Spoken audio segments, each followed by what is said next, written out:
Hello, welcome to Let's Install Linux.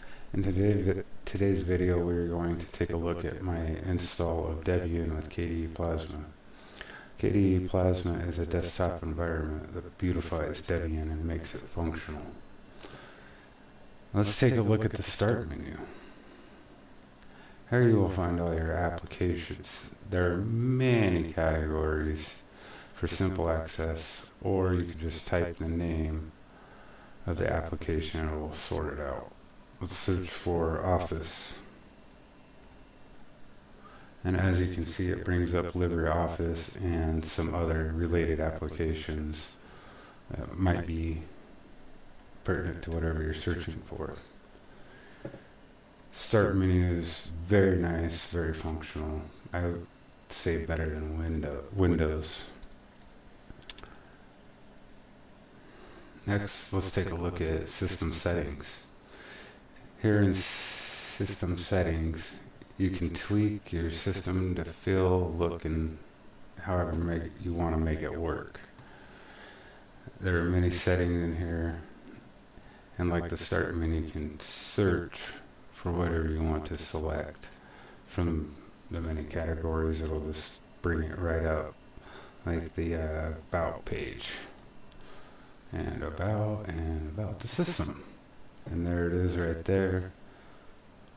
Gives you all your information about your software, hardware, whatever you're using there for the base system.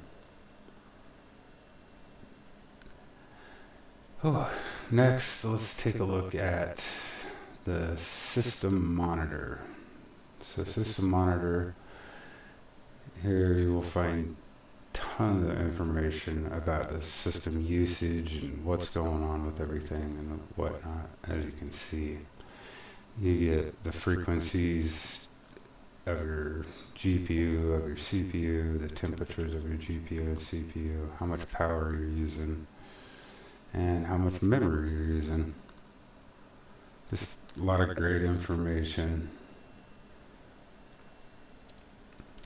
And everything can be highly customized to whatever you want it to be. Next, let's take a look at the Discover Software Center. Here, this is where you can download your trusted applications. I recommend using the Debian packages over others. Can use Flatpaks and Snap packages with this. Try not to do that, but if you have to, use Flatpak or AppImage. But it's very nice. Has a ton of application, but not everything. Sometimes you have to go download the application from a trusted site or host. But always try to get the Debian package first. If there's no Debian package, then look for the Flatpak or AppImage. And everything worked really good. There's also, this is where you keep everything updated, and it's not forced updates. You update this system when you want to. Very nice, clean app store. Next, let's take a look at Dolphin File Manager.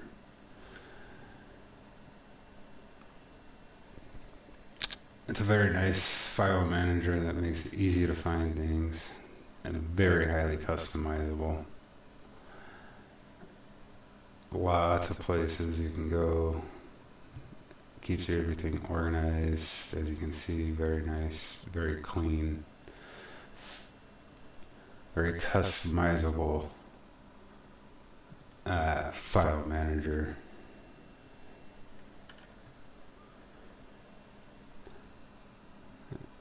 And next, let's look at a console. It's a terminal.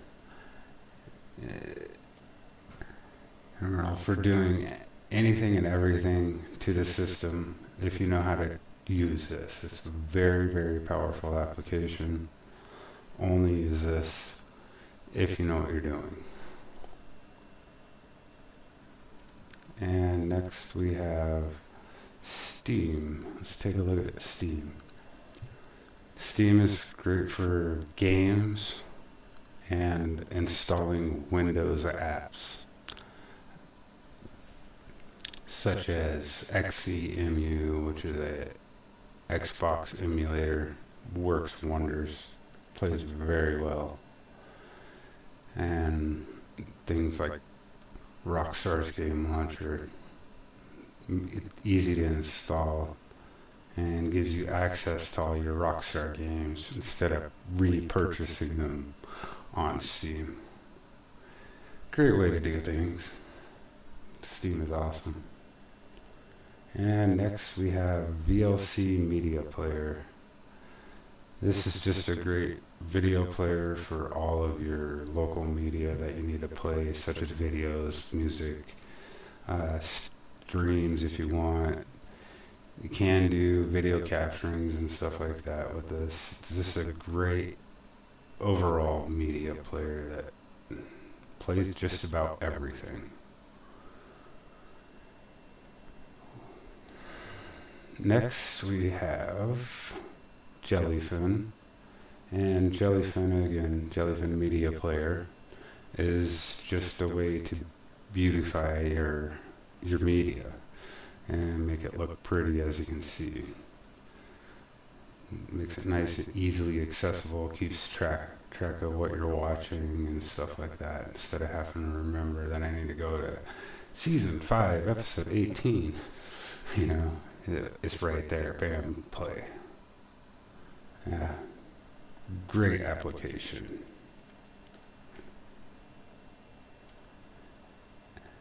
And lastly, we have Brave Browser, Brave Web Browser. It's the best web browser because it's very privacy focused and makes the web easier to browse. Very nice. And then next episode, in the next video, we're going to download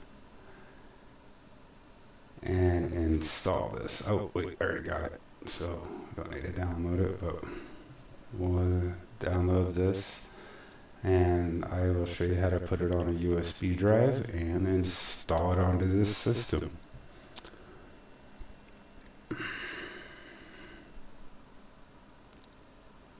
And that's it for this video.